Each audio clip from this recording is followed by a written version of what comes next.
Hey, we are back on the podcast, and this week we're interviewing Black Label athlete Mihaela Keller. She's now a professional MMA fighter. Welcome to the show, Mihaela.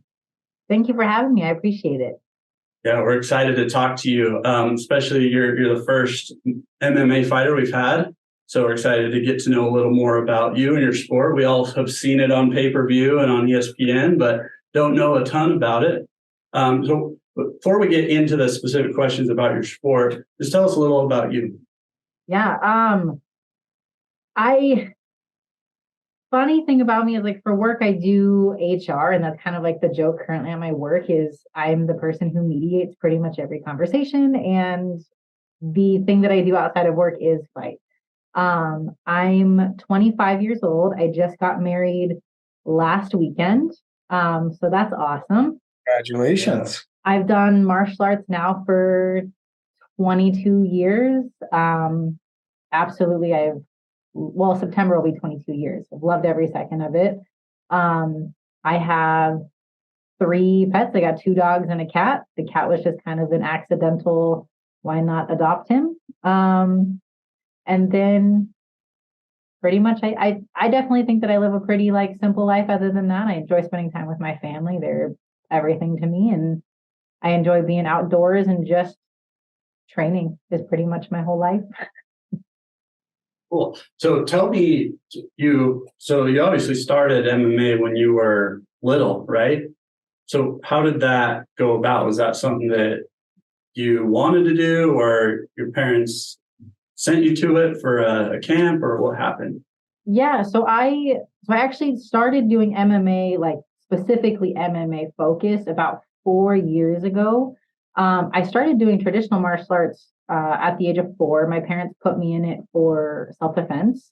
I mean, I was a pretty small little kid, and they just wanted to make sure I knew how to defend myself. It was also good for building confidence, respect, just key things, as most parents want their kids to have those key morals as they get older. I traveled all over the United States, went to Canada doing sport karate. And the whole focus was just on self-defense. And I loved the competitive aspect of it. And then as I got older, as I was kind of pretty like somewhere around like 13, 14 years old, we started focusing a little bit more on kickboxing because I was so small. I was definitely heavier for my size. So everybody I sparred with was like 5'11", and I'm only 5'3". So to toughen me up, we focused on kickboxing. And then eventually, as I was graduating from college, I was like, what's next? Like, I'm not ready to let go of martial arts yet. I don't feel like I am at a point that I want to just, have that normal 9 to 5 job. I love everything about martial arts. I love to push everything. And that's when my now husband was like, why not just do MMA?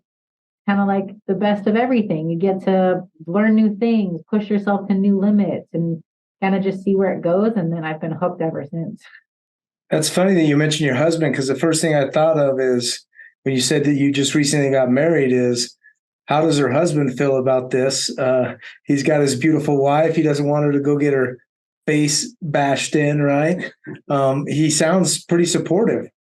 He is super supportive. I got super lucky. My biggest concern when I was growing up is that like I was going to date someone and they weren't going to understand like training comes before pretty much everything. It didn't matter if it was a birthday. Like I had a full sponsorship all of me growing up. I was very fortunate to have that, and training took over everything. If there was, like I had said just a second ago, birthdays, if there was, including my mom's birthday, that got me in some trouble growing up.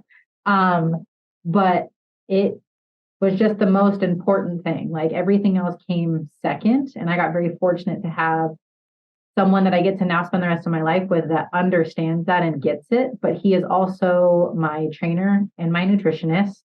Oh, He's also my main sparring partner.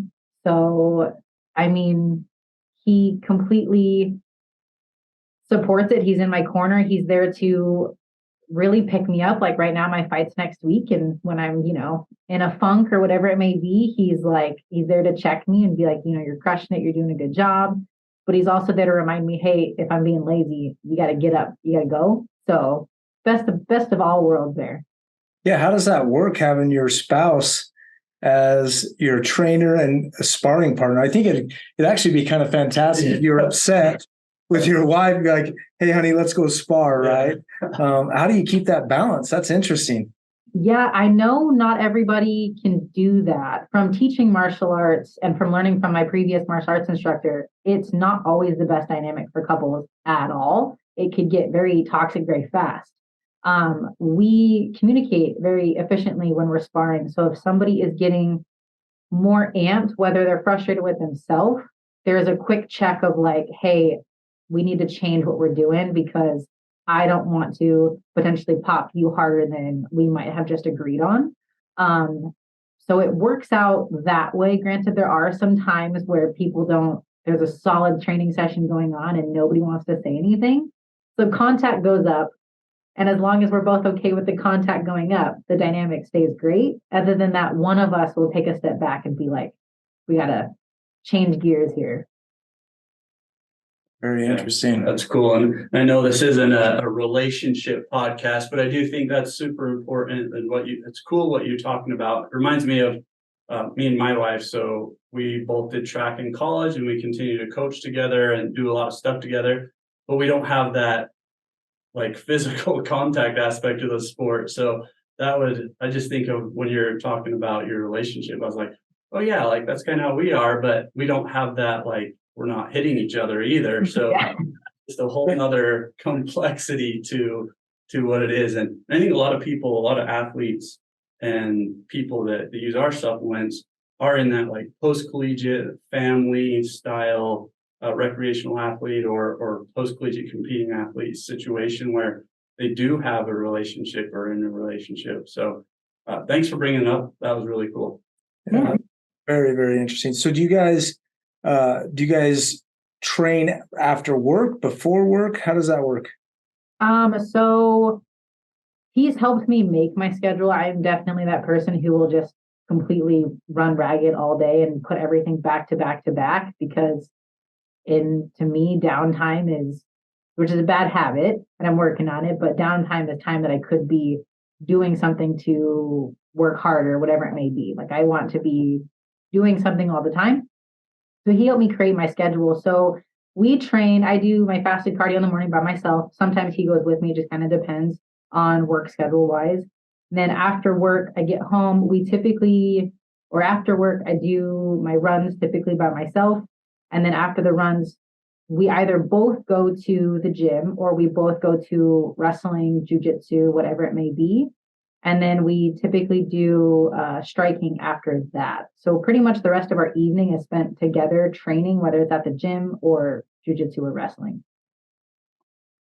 They do say those who train together stay together. So that's how it goes. My wife and I love to CrossFit together. So, that's how it works. Very interesting. So it sounds like you didn't really have time to participate in any other sports. Is that right? You're pretty focused on some sort of martial arts your whole life, or did you do any traditional sports? I did do traditional sports. My parents were advocates for me trying whatever I wanted to try. So I tried a ton of different sports. I tried other things like dance when I was growing up. I figure skated as a little kid. The sports that I held on to and did growing up from elementary school into high school was basketball. And then track and field was my other one. I liked pole vaulting. And then I liked sprinting. So pole vault was like my go-to. And my senior year, there was that point of like, do I want to try to pursue track and field in college? Or do I want to really put more focus back into martial arts? And it was a really weird transition because I'd done martial arts for so long. And I didn't know if I wanted to kind of be like, okay, we're going to push and go towards track and field. And ultimately, I decided martial arts. But basketball was always a thing. And then track and field became my next favorite. So you talk about the progression with mixed martial arts.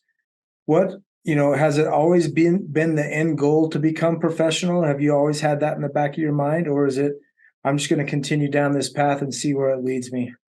I've always wanted to be a professional martial artist. When I was growing up, I wanted to be a martial arts instructor. That was the ultimate goal. When I was 4 years old, I got into martial arts. I wanted to, that dream was have my own school, teach, run it, that whole aspect. And then the older I got, it turned into I want to be that professional fighter. I definitely want, that's always what I've seen as like my future is doing martial arts for the rest of my life. Whether I had a, a 9 to 5 job on the side of that, it's always been in the forefront being a professional martial artist in some way. Cool.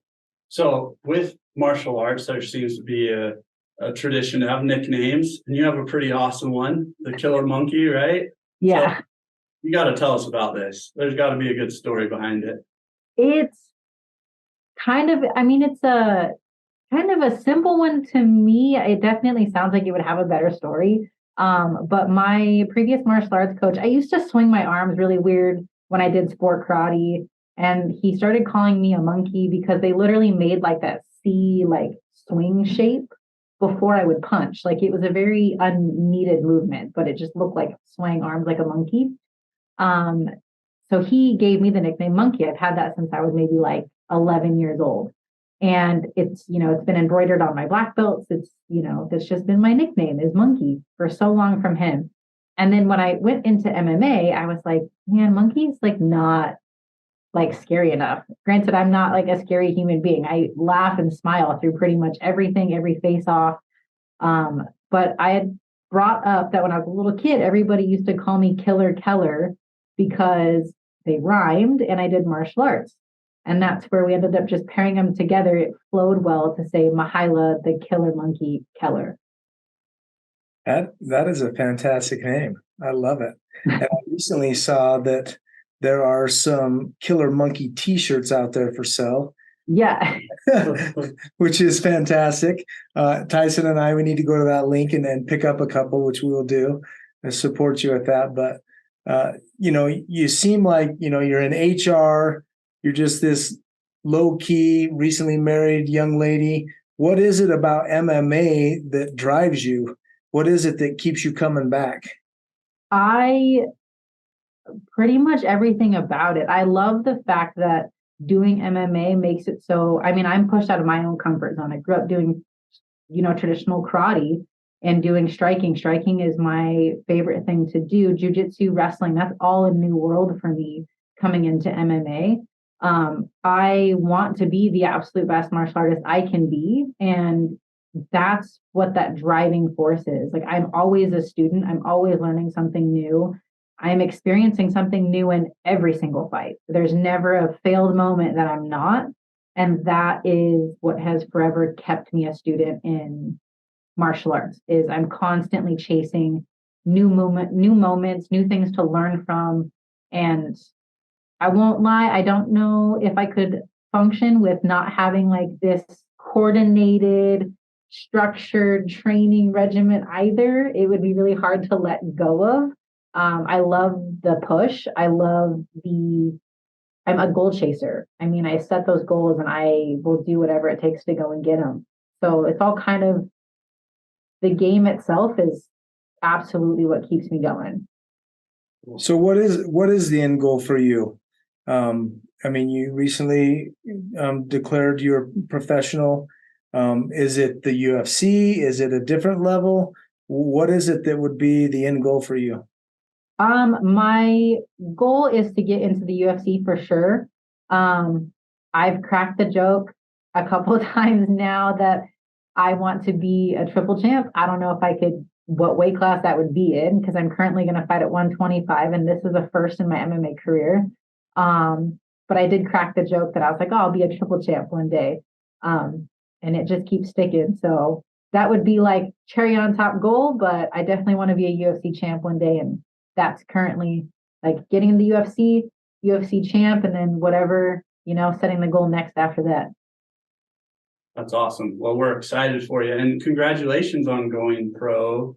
Thank you. What's that process like? So I have a career mentor. Thankfully, one of my really good friends is how I met him. My career mentor is Rick Story. He's also my wrestling coach, and he was in the UFC for 12 years.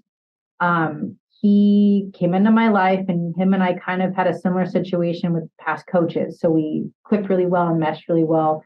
And he had just kind of brought up like, hey, could I kind of be a career mentor for you to kind of help avoid some things that I went through and share my experiences and my knowledge with you? And I was all for it because, I mean, I've heard that that world itself can be a lot. So having a good support system is really important to me. And I had my last MMA fight back in October, and I struggled to get another fight after that really bad. It was hard to get that one in October. And then it was like radio silence. And so they were having trouble flying people out. And that's when Rick was like, why not go pro? Like, just test the waters. You'll probably get a fight. And so I reached out to federations. We were trying to see what federation would pick me up for my pro debut. LFA was interested, but I was trying to fight at 135. We had no offers at 135. They were all at 125. And it worked out well because that gap in time was, I was planning my wedding at the same time. So the timing was great. It was definitely meant to be the way that it was. And then Rick had said, because I was having trouble finding a fight, and Rick said, why not sign with a management company? It might help you out. So then I signed with Sucker Punch Entertainment, and at some point, that's when I decided, hey, why not try to 125? If that's what it takes to get a fight, I think it better suits my size, my structure. And then immediately when I texted my manager and I was like, hey, I can make 125, we had a fight lined up within like 4 weeks. So the whole weight class thing, I sympathize with you. I have a wrestling background. All my brothers wrestled. We're really into wrestling as a family. Sucking weight is hard, and obviously you're very fit already, and sucking 10 pounds is a legitimate difficult thing to do. How's that going to affect your fighting? I honestly think that I'm in the best possible shape I've ever been in, and I feel great. My joints probably feel the best that they've ever felt. I feel more springy. Thankfully, having my husband as my trainer, my nutritionist, he sees me in every aspect of my life. So if I'm off and my energy level is low, he's constantly looking at those things. But I kept saying that I could definitely work harder. I was like, there's more that I could cut here. There's more that I could push, more that I could do. And simply just knowing that making that transition to being a pro and actually having a fully scheduled out day, the weight just started coming off, and I started sitting at about 135. And then that just meant we were going to start implementing our normal nutrition for like 4 weeks out from a fight at 135 instead of doing it at 145. So far, it's going great. I definitely have some food cravings, like a big bowl of cereal sounds great. But I think getting down to 125 isn't going to be as difficult. Like as of today, I think I got like 6 pounds to go, and we weigh in next week. So that's one afternoon in the sauna. Yeah. So how do you manage that I was not a wrestler. My oldest brother was a wrestler in college, but other than that, I don't have a lot of experience with it. So managing your energy level on fight day or fight, I don't know, do you weigh in the morning of and then you just go pound a bunch of carbs? Like what is it like to lose that much weight in a week now, and then be able to get your energy level back up to be able to perform at your best? Yeah, so we start cutting out carbs, my maintenance carbs. So I watch all my macros. So I maintain at carbs at 100 grams. As we get 4 weeks away from a fight, we start every week pulling out 25 grams of carbs.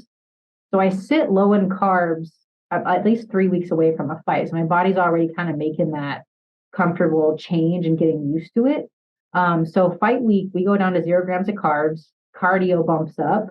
But at that point, like today is that day that I feel it. My energy levels are right back up. I feel like I'm excited to do my run later, like a 5-mile run, like I'm pumped to go do it. And that transition always happens.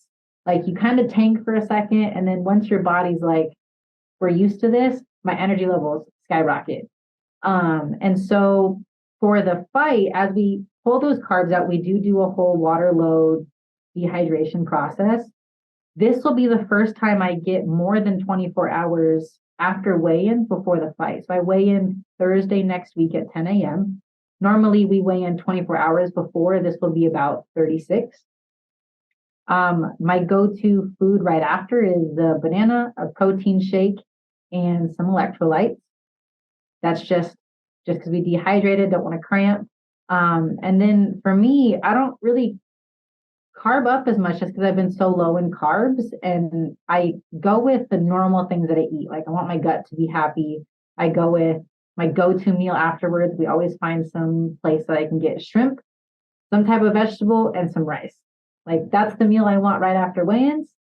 And then the focus is always getting in the rehydration. It's the water, making sure I have the water and the potassium so I'm not cramping the next day.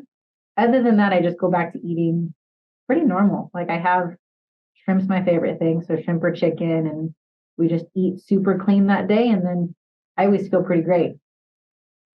And you get after it. Yeah. So going into a fight, just seeing your personality, you're obviously very outgoing, very likable. You go to a face-off, you know that this opponent and you are going to be, swinging at each other tomorrow. What do you like on face-off night? You said you laugh. Do you have a fight night personality? I know before a wrestling match or a football game, I went into these weird mental modes where I was a little quiet, things like that. Or do you just stay pretty much the same throughout the whole face-off in the fight? I pretty much stay the same. Especially making my pro debut, I keep saying like I'm living my little 4-year-old dream. Like it's just living that high of just getting to experience all these moments. And I'm just pumped to do it. Like my favorite thing about face-offs is like people have those personalities, which that's what they do. But it always cracks me up because like we sign up to punch each other in the face. Like that's what we're doing is you sign up to go in and beat each other up willingly for sport. So it's hard for me to be like super serious because it's just so embedded in my head of like, this is what we signed up for. Like we are shaking hands, like we are doing this whole bit just to go and thump each other in the face. Like, so I have a blast. I'm goofy. As long as I'm goofy and I'm having a good time, like that's when I feel the best. The moment I'm serious, pretty much my whole team is like, we need to like play a game. Something needs to happen because I'll start to tense up a little bit. So I'm constantly like goofing around. Typically before fights, I listen to very upbeat music just to kind of like get some wiggles out. And it's been a routine since I was a little kid, and it's never changed. Yeah. It's very unique in MMA. You see some fighters who, they have this perceived personality, and I think that's what sells for them. That's what makes them marketable. That's what makes the fans like them. And then you see other fighters that are more like you. They're just kind of down to earth, more themselves. It's a unique combination because I think there is a lot of show, and some of that is probably to intimidate their opponent and to make themselves marketable. And then you also have other people who aren't interested in that or wasting energy with it. I've been watching that Conor McGregor documentary on Netflix, and the guy's a character, right? That's what made him really, really popular in MMA. So I think it's a fun balance, and you like people for different reasons. And I can definitely see a fan base really latching on to a fighter like you because they can relate to your personality. Just a nice HR person and going to punch another girl in the face. Yep. So are you a trash talker at all then? No. And I'm not even witty. Like if somebody were to tell me like I needed to, I couldn't think of a comeback on the spot whatsoever. So how does in that situation? So how does when they get the media and you have to do the stare down photo and all that stuff, right? Is that awkward?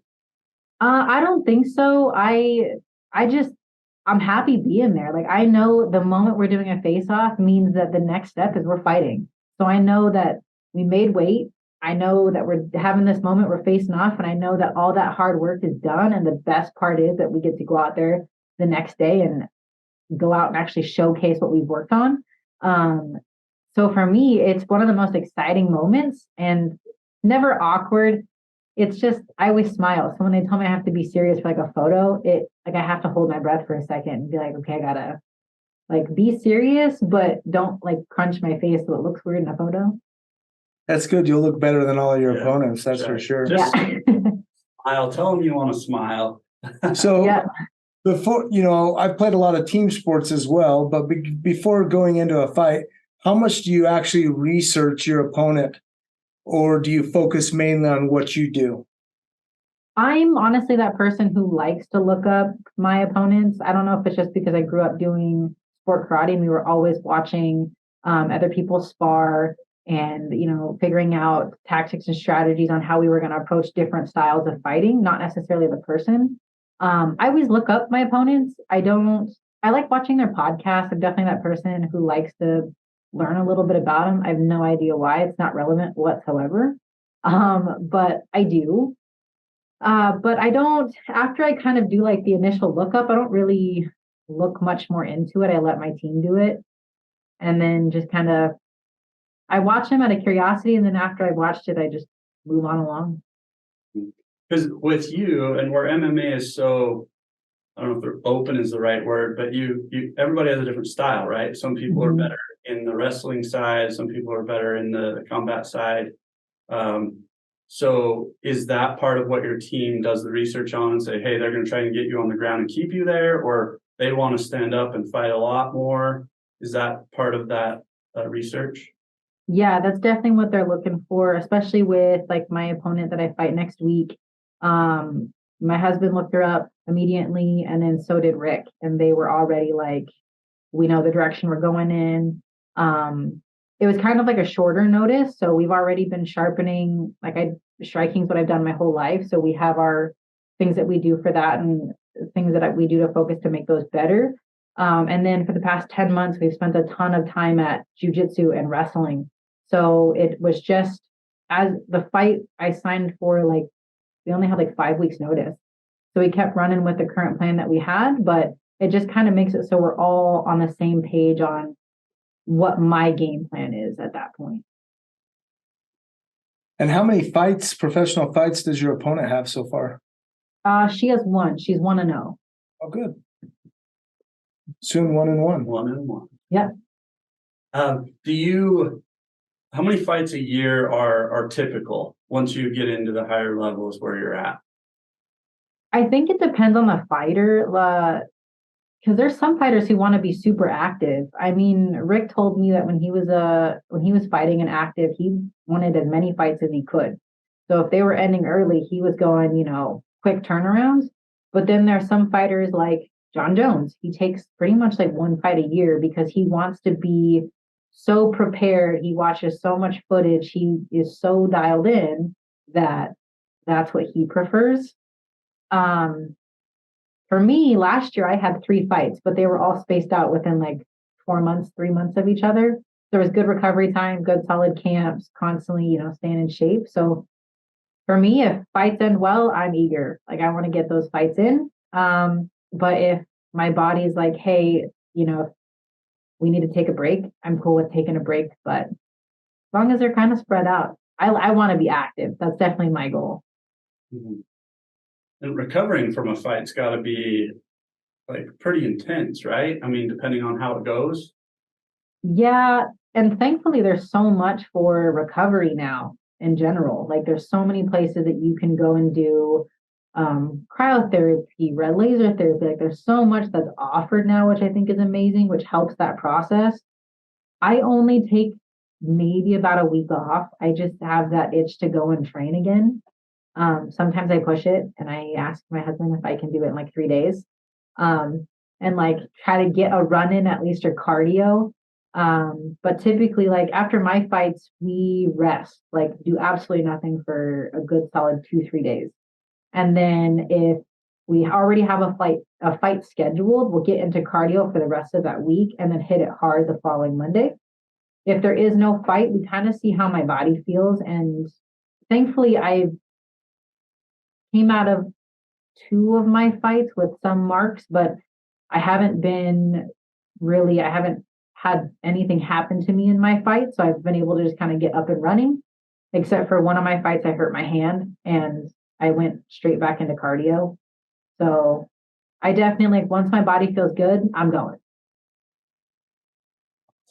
What role, you explained a little more about nutrition, so we kind of know you're very dialed in on nutrition, but then supplements, what role do those play in your nutrition and your preparation as far as not only competing, but your training, whether you're weightlifting or cardio or.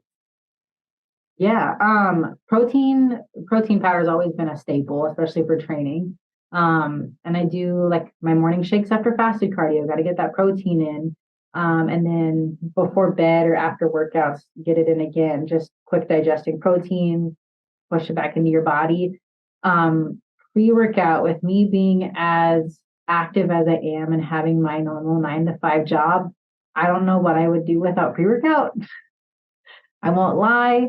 That extra burst of caffeine, the little bits of creatine. Sometimes I forget how much creatine can help push water out.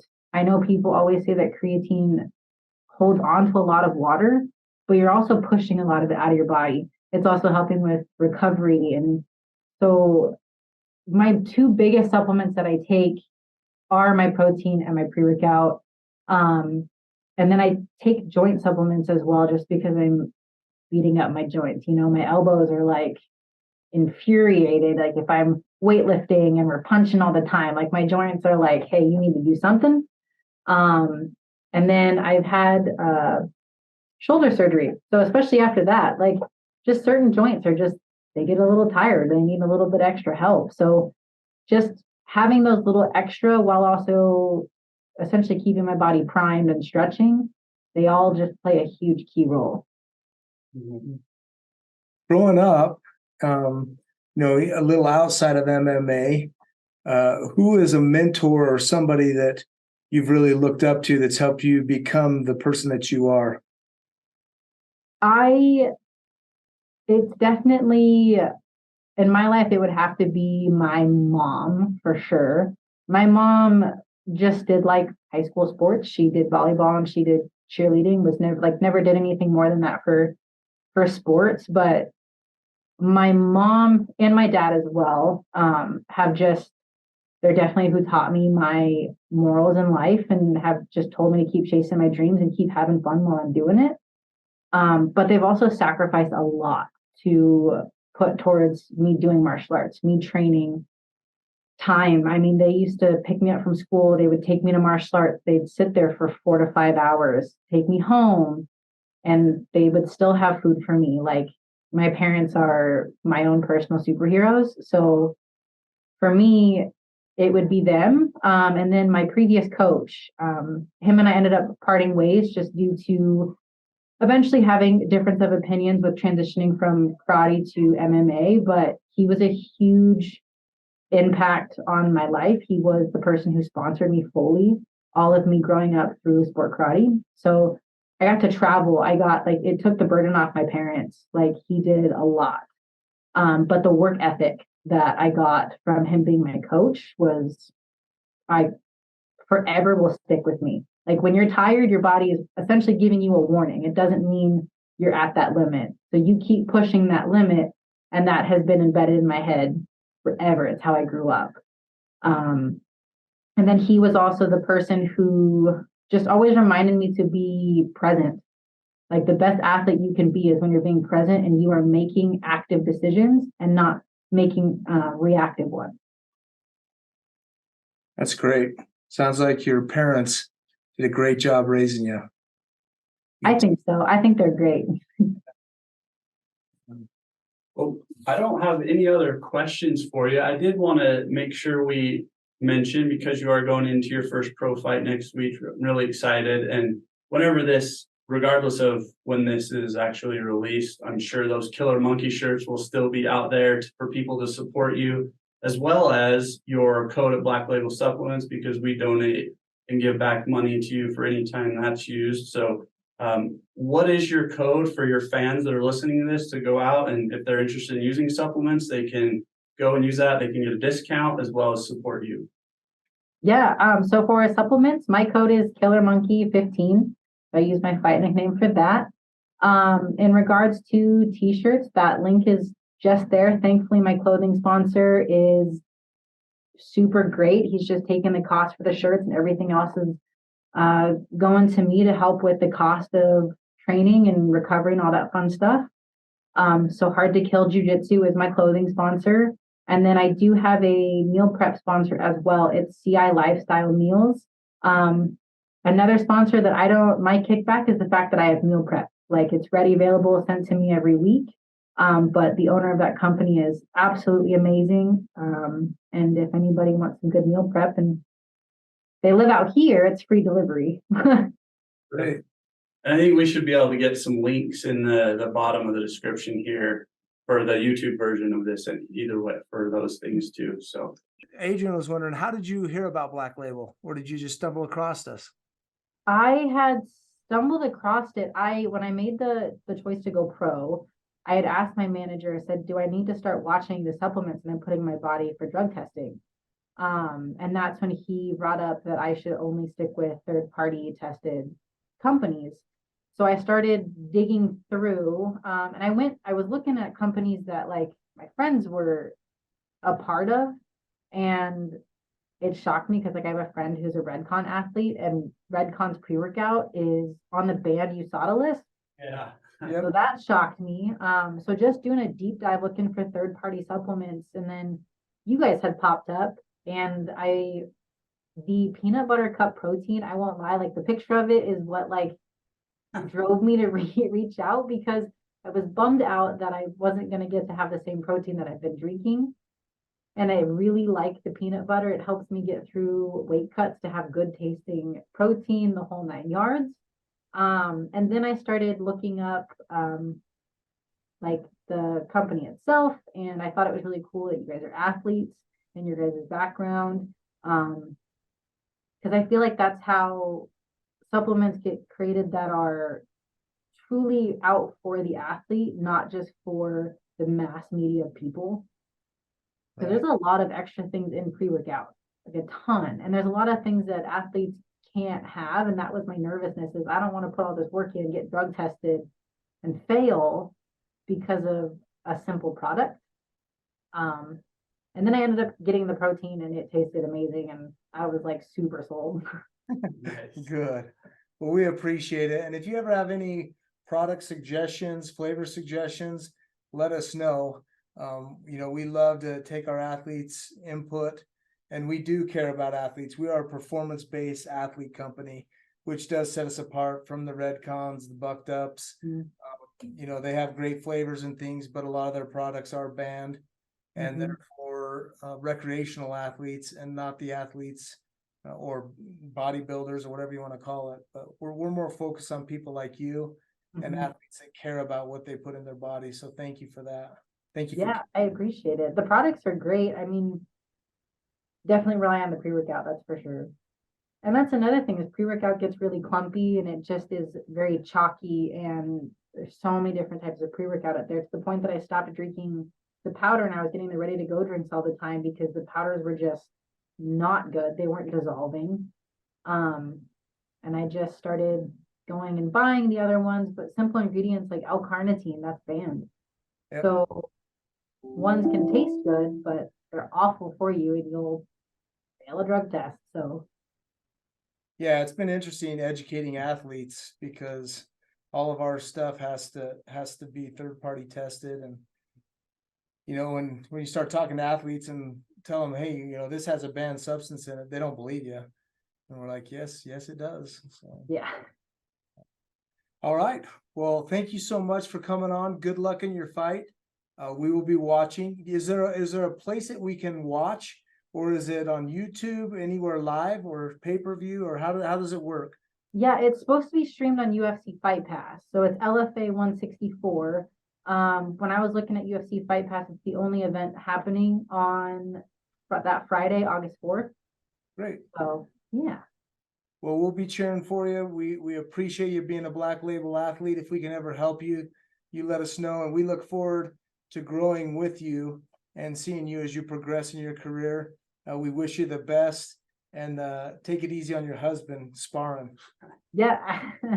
I appreciate it. All right. Thank you. We'll see you. Thank you.